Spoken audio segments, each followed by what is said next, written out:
기도하겠습니다.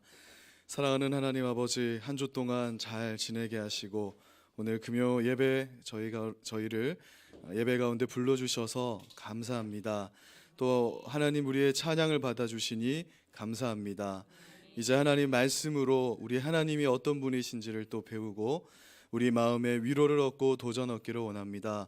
성령 하나님, 우리 마음에 주님의 말씀을 들을 수 있는 그런 마음밭으로 예배하여 주시고 주의 말씀이 심겨질 수 있도록 함께하여 주시옵소서. 우리의 참 고민이 풀리고 하나님에 대한 오해가 풀리는 그런 귀한 말씀 시간 되기를 간절히 소망합니다. 감사드리며 예수님 이름으로 기도드립니다. 아멘. 네, 우리 옆에 분들과 인사 한번 나누겠습니다. 사랑합니다. 축복합니다. 네, 감사합니다. 네, 오늘 말씀 제목이 약간 좀 불경건한데 한번 읽어보겠습니다. 시작. 네, 왜 이런 제목을 잡았는가 말씀을 통해서 한번 나누기를 원합니다. 욥기 42장 1절에서 5절까지 말씀을 우리 한번 한 목소리로 같이 한번 5절까지 봉독해 보겠습니다. 같이 읽겠습니다. 시작. 욥이 여호와께 대답하여 이르되 주께서는 못하실 일이 없사오며 무슨 계획이든지 못 이루실 것이 없는 줄 아오니 무지한 말로 이치를 가리는 자가 누구니까? 나는 깨닫지도 못한 일을 말하였고 스스로 알 수도 없고 헤아리기도 어려운 일을 말하였나이다. 내가 말하겠사오니 주는 들으시고 내가 주께 묻겠사오니 주여 내게 알게 하옵소서. 내가 주께 대하여 귀로 듣기만 하였사오나 이제는 눈으로 주를 배웁나이다. 아멘. 네. 제가 신학대학원을 다닐 때 교회사를 가르쳐 주셨던 박상봉 교수님이라는 분이 계십니다. 예전에 우리 교회에 그 외국인 교수님이 한번 오셨거든요. 깜피 교수님이라고 기억나시는 분이 있으실지 모르겠는데 그분과 함께 우리 교회를 방문한 적이 있는 교수님이십니다. 제가 박상봉 교수님의 교회사 수업을 참 좋아했어요. 그 이유는 이분이 역사를 전공하셔서 그런지 모르겠는데 시대와 현상을 바라보는 눈이 참 깊이가 있고 넓이가 있어서 이분 수업을 참 좋아했습니다. 다른 사람이 보지 못하는 부분을 볼 수 있는 그 성경적 관점을 잘 열어주셨던 분이셨어요. 박상봉 교수님의 수업 중에서 이런 말씀을 한번 하신 적이 있는데 그 말이 당시 저에게 적지 않은 충격을 줬습니다. 그리고 제 신앙의 패러다임이 바뀌게 되는 그런 말씀을 한번 하셨는데요. 그게 무슨 말씀인가 하면 교회에서 믿음이 없어 보이고 또 힘없이 우울하게 다니는 성도가 있죠. 제가 20대 때 그랬습니다. 목사님 항상 웃고 다니라고 하셨거든요. 그런데 그런 성도가 있더라도 그분에게 하나님이 있으니까 믿음을 좀 가져라. 힘을 내라. 좀 인상 펴고 즐겁게 다녀라. 예수 믿는 사람이 왜 그러냐. 이런 말 절대 하지 말라고 하셨어요. 사실 이런 말들은 우리가 교회 안에서 정말 자주 하는 말 아닙니까? 남을 배려하면서 또는 남을 생각하면서 좋은 감정으로 툭툭 내뱉는 아주 일상적인 교회의 용어들이라 할 수 있는데 이 말들을 자제하라 이렇게 말씀하시더라고요. 우리 성도님들 입이 간질간질한데 직접적으로 그 말 하지 말라 이렇게 말씀하셨습니다. 교수님께서 이렇게 말씀하신 이유가 뭘까? 이미 알고 있는 지식이었습니다. 그러나 그날 그 수업 시간에 이 말씀이 저에게 실존적으로 이제 다가오는 거예요. 하나님께서 사람을 구원하시는 그 일하시는 과정 속에서 선택받은 자는 항상 축복 안에만 있습니까? 하나님 선택하셨으면 늘 축복입니까, 이 사람이? 반면에 선택받지 못한 사람은 일평생 고통과 저주 속에서 살아갑니까? 그렇지 않잖아요. 하나님의 한 인간을 향한 섭리가 그 인생 속에서 나타날 때 하나님의 그 섭리가 역사 속에서 다양한 방식으로 교차되고 꼬이면서 펼쳐지기 때문에 우리는 한 사람의 상태를 함부로 판단할 수 없다는 겁니다. 그래서 그 사람이 좀 인상 쓰고 다니면 아, 그런 때구나, 이렇게 좀 돌아, 이렇게 말씀을 하시더라고요. 그러니 교회에서 우울하게 다니는 사람, 문제 많아 보이는 사람을 향해서 자꾸 좋은 말 하려고 하지 말고, 그때는 어차피 들리지 않으니까 그냥 기도해 줘라, 이렇게 말씀을 하셨습니다. 그러니까 하나님이 그들 가운데 지금 그런 방법으로 일하고 계시다. 하나님이 지금 노는 게 아니다. 그러니까 우리가 그에 대해서, 또 하나님에 대해서 함부로 말하려 하지 말고, 너무 간섭하려 하지 말고 판단하지 말아라, 어떤 이런 의미가 담겨 있었어요. 우리가 할 수 있는 일은, 우리는 하나님의 뜻을 온전히 알 수 없기 때문에 그저 하나님의 일하시는 방법을 기다리고 기대하고 기도하는 자들이 되어야 된다는 것입니다. 오늘 우리가 함께 살펴볼 욥기는 욥이라는 한 의인의 고난의 문제를 다루고 있습니다. 하나님이 인정하시는 의인도 고난을 받을 수 있는가? 이런 근원적 질문, 철학적 질문을 담아내고 있는 책이 욥기이거든요. 그런데 욥의 친구라고 하는 사람들이 등장을 합니다. 그리고 그 친구들이 인과응보라는 그런 질서를 가지고 와요. 그게 뭐냐면 심고 거두는 법칙을 가지고 옵니다. 그리고 그 틀 안에 갇혀서 욥을 함부로 판단하고 하나님을 함부로 판단하는 잘못을 저지르게 됩니다. 무슨 말인가 하면, 욥, 너는 지금 아무런 죄가 없다고 그렇게 말하고 있는데, 아무런 죄가 없는데 이런 고난을 받을 수가 없다. 세상에 원인 없는 결과가 없지 않냐. 내가 지금 이런 일을 당하는 것에는 반드시 어떤 원인이 있을 것이다. 그러니 이실직고 죄를 자복하고 회개하라, 이렇게 욥에게 말한 거예요. 우리가 신앙생활을 하면서 성도님들과 부대끼며 살면서 종종 하고 자주 하는 그런 실수를 지금 욥의 친구들이 욥에게 범했던 것입니다. 욥기 1장에서 사탄도 이러한 실수를 합니다. 사탄이 하나님과 내기를 할 때 함정으로 걸었던 것이 뭐냐면, 인간은 하나님으로부터 복을 받아야만 하나님을 경배하고 하나님을 찬양하는 존재다. 하나님께 딱 그것을 걸고 넘어집니다. 욥기 1장 8절 이하를 보면요, 하나님이 사탄 앞에서 욥의 의로움을 막 자랑하시는 거예요. 네가 구스 땅에 있는 욥을 보았느냐? 그처럼 정직하게 살고 그처럼 이렇게 참 성실하게 사는 자가 있느냐 자랑을 하니까 사탄은 이렇게 말합니다. 욥이 어찌 까닭 없이 하나님을 경외하겠습니까? 하나님이 그에게 많은 축복을 내리셨기 때문에 그가 하나님을 경외하는 것 아닙니까? 만약 그의 소유물을 다 빼앗아가 버리시고 그의 가족도 빼앗고 그의 건강도 빼앗아가 버리면, 또한 그의 자존심까지 빼앗아가 버리면 그는 분명히 하나님을 원망하고 하나님을 떠날 것입니다. 그렇게 하나님을 도발하는 거예요. 즉 사탄도 인과응보의 법칙에 갇혀 있는 거죠. 사람이 하나님을 섬기는 것은 복을 받았기 때문이지, 복도 안 주는데 하나님 섬기겠습니까? 이렇게 하나님을 도발합니다. 고통 속에서도 폭풍 속에서도 사람이 하나님을 과연 사랑하고 경배하고 섬길까요? 하나님 내기 한번 하실까요? 이렇게 시작되는 게 욥의 고난이거든요. 사탄은 늘 이 인과응보의 이 법칙 속에서 신자들을 미혹하고 괴롭게 합니다. 너는 분명 무엇인가 잘못한 것이 있기 때문에 지금 이런 고난을 받는 것이다. 지금 네가 겪는 고난이 큰 것은 그만큼 네가 큰 죄를 저질렀기 때문이야. 지금 하나님은 내가 심은 죄악에 대해서 진노를 바라고 있는 것이다. 이런 질문이 더 나아가면 이제 이렇게 됩니다. 심은 대로 거두게 하지 않는 것을 보니 하나님은 없구나. 하나님이 있어도 그 하나님은 능력이 없는 하나님이구나. 그러한 생각으로 발전하게 되는 겁니다. 이런 말과 생각들을 나를 통해서 또는 타인을 통해서 심으면서 우리를 힘들게 하는 것이 사탄의 전략이라는 것이죠. 그것이 욥기가 말씀하고 있는 것입니다. 사실 세상의 모든 종교는 섬기는 신으로부터 무엇인가를 받아야만 그 종교가 의미를 가지게 돼요. 뭔가 지성을 드리고 공로를 이렇게 드리면 그 신이 감동하여서 내게 복을 주리라는 그 기대감이 종교라는 것을 존재하게 하거든요. 그러나 하나님은 다르다는 것입니다. 문제가 해결되지 않아도 설명이 가능한 경우가 얼마든지 있는 것이 기독교이고, 그것이 기독교라는 종교의 힘이라는 거예요. 기독교가 다른 종교와 가진 그 구별성입니다. 오늘 우리가 읽은 본문 말씀을 보면 고난의 여정의 끝자락에 선 욥이 하나님 앞에 진정으로 회개하는 장면이 나옵니다.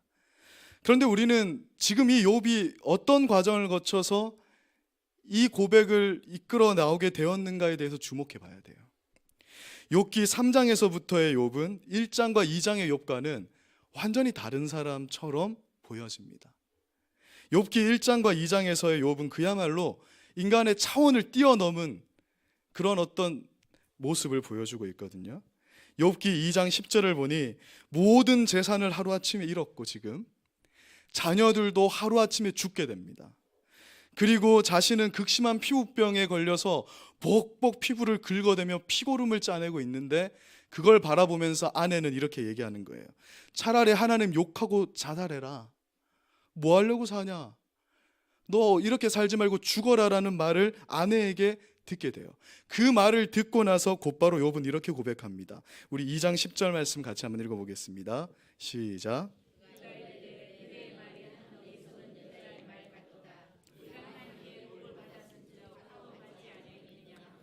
이 모든 일에 욥이 입술로 범죄하지 아니하리라. 아멘. 우리 번역에는 욥의 대답이 담긴 이 구절을 의문문처럼 이렇게 해놓았는데요. 이를 좀 더 명확하게 번역하면 사실 이 문장은 평서문입니다. 그러니까 어떻게 번역이 되냐면 우리가 하나님으로부터 좋은 것은 받고 나쁜 것은 받지 않는다라는 말을 이렇게 우리말로 번역해 놓은 거예요. 뭐라고 했죠? 좋은 것은 받고 나쁜 것은 받지 않는다. 하나님은 우리에게 절대 나쁜 것을 주지 않는다. 그러니까 이 욥의 고백은 뭐냐면 하나님은 결코 나쁜 것을 주지 않으니까 성도에게 있어서 악도 좋은 것이다. 그것이 절대 나쁜 것이 아니다라는 그 의미가 강하게 내포되어 있는 거예요. 이 고백 속에. 그래서 하나님이 우리에게 주시는 것 중에 사람의 눈에 좋지 않은 것으로 여겨지는 것들도 있지만 하나님은 좋지 않은 것을 자녀들에게 절대 주지 않으니까 결국에는 합력하여 선을 이룬다. 그런 신앙 고백인 것입니다. 욥이 자신의 재산과 자신의 가족을 잃고 또한 자신의 몸에도 재앙이 임하는 그 고통 속에서도 하나님을 원망하지 않았어요. 그것이 욥기 1, 2장의 욥의 모습이거든요. 그런데 3장부터 욥의 모습이 달라집니다. 욥이 어디서 무너지냐면 모르겠어요. 아내가 인정해 주지 않은 게 더 큰 것 같은데 평소에 부부관계가 좋지 않았던 것 같습니다. 왜냐하면 친구들이 와서 친구들만이라도 욥아 나도 너를 안다. 너는 진짜 죄를 짓지 않는 사람인데 왜 이런 고난을 당하니 한마디 해주길 바랬는데 뭐라고 하죠? 네가 무슨 죄를 지었는지 좀 잘 좀 생각해봐라. 분명히 뭔가 있다. 그러니까 이런 고난을 받지. 인과응보의 틀 안에서 심고 거두는 법칙 속에서 욥을 정죄하니까 욥이 거기서 무너져 내리게 되는 거예요. 그래서 어떤 의미로 보자면 이 욥기는요 하나님이 욥을 훈련시키시는데 오직 하나님만 바라보게 하는 연단의 과정을 담은 책이기도 한 것입니다. 하나님만 바라보게 하는 거죠. 욥은 급기야 자신이 태어난 생일을 저주합니다.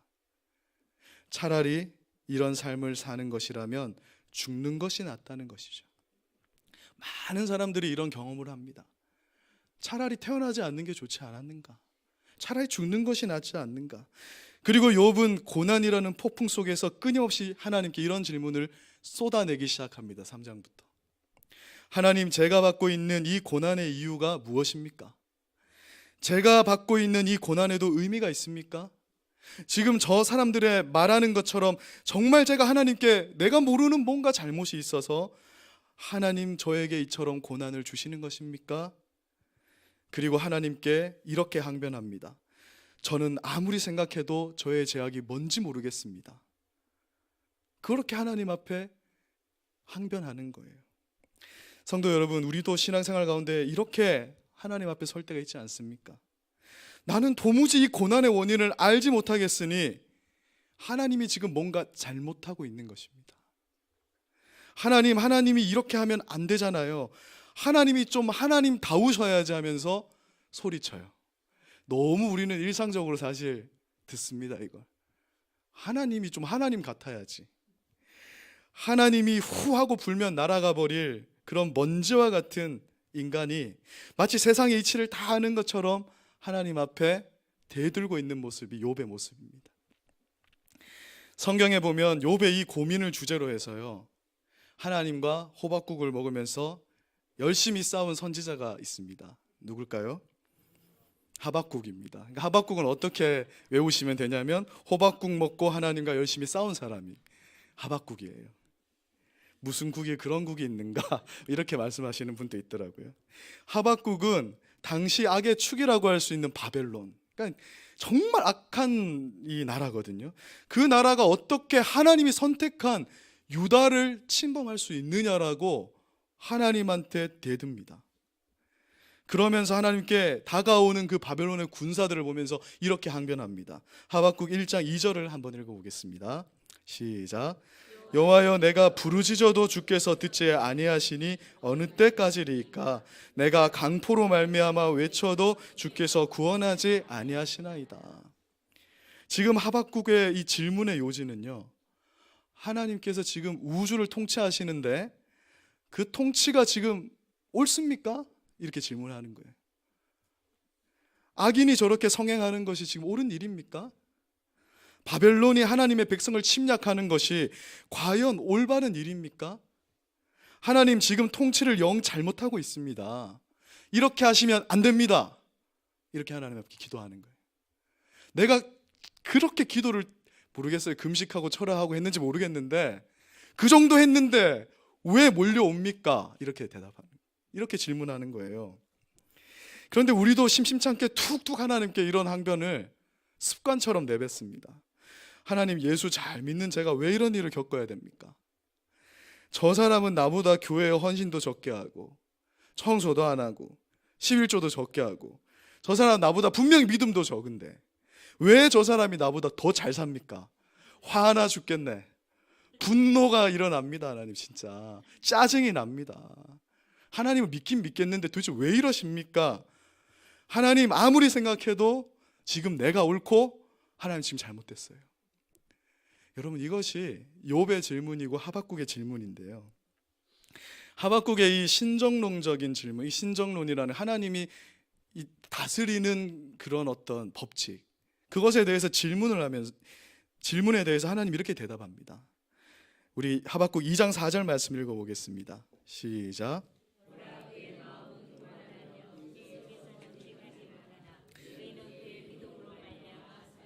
아멘. 하나님은 내가 지금 이렇게 하는데 다 이유가 있다. 네가 모른다고 해서 내가 잘못하는 거냐? 그러면서 의인이라면 오직 믿음으로 사는 것이야. 하나님에 대한 믿음, 그 믿음이 죄악된 너희를 의인으로 만드는 거야. 지금 내가 이렇게 이 세상을 통치한다고 해서 너는 함부로 말하지 말아라. 이렇게 말씀하는 거예요. 내가 정말 그렇게 악한 존재냐? 내가 정말 너보다 어리석은 존재냐? 아니지 않느냐? 그러니 너는 내가 결국에는 선한 통치를 이루어낼 것을 믿고 네가 의인이라면 믿음으로 살아라. 그렇게 말씀하는 겁니다. 오직 의인은 믿음으로 사는 것이에요. 마지막 때가 가까울수록 우리에게 마지막 징조로서 분명히 고난이 다가올 겁니다. 피할 수가 없거든요. 그런데 그때에도 의인은 무엇으로 살라고 하십니까? 믿음으로, 거짓된 말씀으로 살라고 하는 게 아니에요. 임박한 재앙이 다가오는데 당시에 유다의 거짓 선지자들은 평안하다, 평안하다, 하나님 너희 지켜주실 거야, 그 거짓 말씀 붙들고 있었습니다. 그런데 하나님은 이렇게 말씀하십니다. 어떤 세상이 와도 여전히 믿음의 길을 가야 한다. 그것이 하나님께서 말씀하고 있는 것입니다. 사탄은 하나님께 이렇게 도전합니다. 하나님, 쟤네들한테 복을 한번 빼앗아 보십시오. 건강도 빼앗고 자녀들이 잘 되는 것도 빼앗고 자기가 진짜 소중하게 여기는 것 한번 빼앗아 보십시오. 그래도 저들이 하나님을 계속해서 믿고 섬길까요? 그렇게 하나님께 도전합니다. 여러분 어떻습니까? 우리가 사탄의 이런 도전에 어떻게 반응해야 합니까? 진짜 하나님의 백성들, 하나님의 자녀들이라면 이러한 사탄의 도발 앞에 우리가 어떻게 반응해야 하겠습니까? 우리들의 고백으로 하박국 3장 17, 18절을 읽어보겠습니다. 이것이 우리의 대답이 돼야 돼요. 시작. 비록 무화과 나무가 무성하지 못하며 포도나무에 열매가 없으며 감람나무에 소출이 없으며 밭에 먹을 것이 없으며 우리의 양이 없으며 외양간에 소가 없을지라도 나는 여호와로 말미암아 즐거워하며 나의 구원의 하나님으로 말미암아 기뻐하리로다.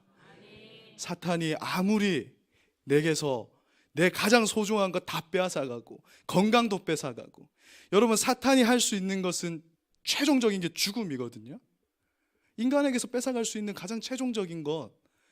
그런데 예수님은 부활하심으로 그걸 이겨내셨기 때문에 우리는 죽음도 불사하는 그런 자들이잖아요. 그런데 그런 우리가 무엇으로 기뻐하냐면, 내 거 다 뺏어가도 사탄아 나는 여호와로 기뻐한다. 하박국이 마지막에 이렇게 고백하면서 하박국서가 마무리가 되는 겁니다. 진정한 그리스도인들은 심고 거두는 법칙, 그 인과응보라는 그 법칙을 뛰어넘어서 하나님을 사랑하는 자들이라는 거예요. 복을 주시든 고난을 주시든 나는 하나님 떠나지 않습니다. 그리 아니하실지라도 나는 하나님을 섬기렵니다. 내 목에 칼이 들어와도 죽는 한이 있어도 나는 하나님만 섬기겠습니다.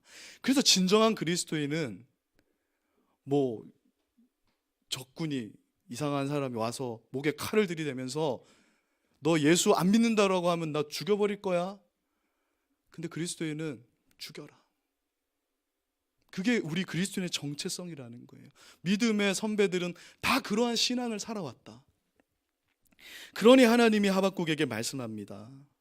하나님, 이것이 옳습니까? 제 생각은 이것이 옳은 것이 아닌데요. 그런 말 하지 말아라. 그냥 바벨론이 침략해 오면 포로로 잡혀가라. 그것이 굉장히 불의한 일로 보이겠지만 하나님의 뜻대로 너의 운명을 맡겨봐라. 그것이 정말 나쁜 일인지 한번 겪어보아라. 그것이 의인의 믿음이라고 말씀합니다. 우리의 생각은 하나님의 생각과 다르다라는 것이죠. 앞으로 우리 한국교회는 많은 고난에 직면할 가능성이 커져갑니다. 제가 하루에도 카톡에 어마어마한, 정말 카톡만 보고 있으면 우리나라 내년에 당장 멸망할 것 같아요. 진짜 막 그러한. 그런데 그 고난은 이미 시작되었습니다. 어떤 분들은 이 고난이 오지 않게 해달라고 힘쓰시는 분들이 있어요. 어떤 법안이 통과되고 어떤 정치인이 당선되고 그러면 기독교가 힘들어질 것이다, 이렇게 말씀하시는 분들이 있죠. 물론 우리가 잘못되고 죄악된 세상 문화의 조류에 맞서서 기도도 하고 저항도 해야 됩니다. 기독교인들이 마땅히 그 일을 해야 돼요.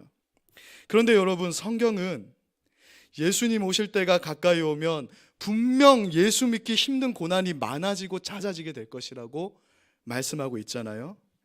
하나님이 허락하시는 고난과 역경이 올 것인데, 그래서 예수 믿기 힘들어지면 너희는 예수를 버릴 것이냐? 우리 기독교 신앙이라는 것이 과연 그런 것이냐라는 질문이 정말 이 시대에 필요한 것 같습니다. 너희가 묵묵히 잠잠히 내가 주는 고난을 감내해야 할 때가 만약 지금이라면 그래도 이렇게 말하겠느냐는 거예요. 하나님, 그럴 수 없습니다. 하나님이 지금 틀렸습니다. 그 고난은 내 후대에나 주시옵소서. 자손들은 생각 안 하고. 지금은 안 됩니다. 하나님은 지금이라고 할 때에도 우리가 그럴 수 있을까? 그 질문이, 그리고 그 답변이 욥기에 담겨 있는 것이거든요. 지금 일을 이렇게 이끌고 가시는 하나님의 통치 방식이 잘못된 것입니까? 내가 옳고 하나님이 잘못된 것입니까? 우리 사는 세상이 점점 기독교가 편하게 선교하고 복음 전하는 방향으로 나아가는 것이 정말 성경의 가르침이고 하나님의 뜻이냐는 거예요. 우리 기독교가 언제 편하게 복음을 전한 적이 있습니까? 정말 붕어빵 들고 나가면은 처음에는 조금 반겨주던데 고난이 있다라는 거예요. 별로 반겨주지 않는다라는 것이죠. 그래서 하박국 2장 20절에서 하나님이 다음과 같이 말씀합니다. 우리 20절 읽어보겠습니다. 시작. 오직 여호와는 그 성전에 계시니 온 땅은 그 앞에서 잠잠할지니라 하시니라. 역사의 주인공이 누구냐? 그것이 꼭 너희 성도들의 뜻대로 되어야만 그것이 의로운 것이냐? 하나님은 그렇게 우리에게 오늘 질문하십니다. 이 하나님의 질문 앞에 우리는 뭐라고 대답하겠습니까? 역사의 주인공은 하나님이십니다. 그러니 온 땅은 하나님 앞에 서만은 잠잠하라고 말씀합니다. 이 확신이 없으면 우리는 믿음의 길을 갈 수가 없다라는 거예요. 이 믿음이 없으면 우리는 의인이 아니라는 것입니다. 그건 가짜 의인이라는 거예요. 이 믿음이 우리를 의인으로 만든다라고 말씀합니다. 하나님께서 주시는 고난에 대한 욥의 그 긴 질문 속에서 하나님이 드디어 욥에게 답변을 주시는데, 하나님의 그 답변이 영 동문서답입니다. 답변은 안 해주시고 무엇을 이야기하시냐면, 인간의 손에 닿지 않는 어떤 무질서, 그리고 어떤 초월한 세계에 대해서 말씀을 하는 거예요. 욥기 3장 38장부터 대답을 하기 시작하시는데, 38장에서는 이런 오히려 질문들을 욥에게 쏟아내십니다. 내가 땅에 기초를 놓을 때 네가 어디 있었냐? 땅이 막 안 가라앉고 항상 이렇게 든든하게 기초가 서 있는데 그거 만들 때 네가 어디 있었냐? 대답할 수가 없는 거예요. 바닷물이 쏟아져 나올 때 마치 그 경계가 있잖아요. 바다가 더 이상, 간포에서 바다가 경주로 더 이상 오지 않고 거기에 경계가 있는 거예요. 그 누가 만들었느냐? 여러분, 아무리 유능한 과학자도 이것은 대답할 수 없습니다. 네가 바다의 샘의 깊은 물밑을 걸어가 본 적이 있느냐? 여러분, 정말 심해는 아직도 인간들이 모르는 거 아시죠? 뭐가 있는지 모른다. 하늘의 수많은 별들을 누가 만들었느냐? 이런 질문들을 막 하시는 거예요. 그것들을 누가 만들고 그것들을 질서 있게 운영하는 게 누구냐? 하나님의 이 질문에 마치 모든 것을 다 아는 것처럼 하나님께 대들었던 욥이 단 한마디도 하지 못하는 겁니다. 욥기 3장 39장에서는 야생동물에 관한 이야기를 갑자기 하시는 거예요. 산염소가 등장하고 들나귀가 등장하고 들소가 등장하고 타조가 등장합니다. 이런 야생동물들은 우리 목사님이 키우시는 닭이야 사람이 모이도 주고 우리도 가둬놓고, 저번에 말씀하실 때 말씀하셨잖아요. 고양이가 병아리 먹을 때 슬퍼서 더 경계를 친다고.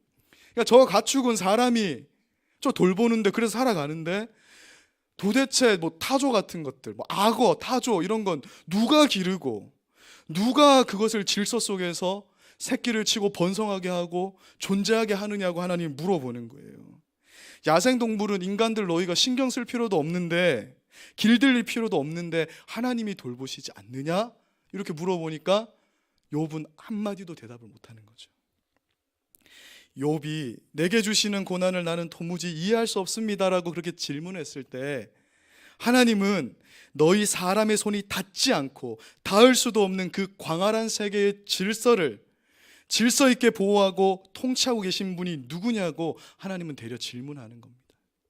욥의 질문에 대한 하나님의 답변은 쉴 새 없는 하나님의 질문으로 이어져요.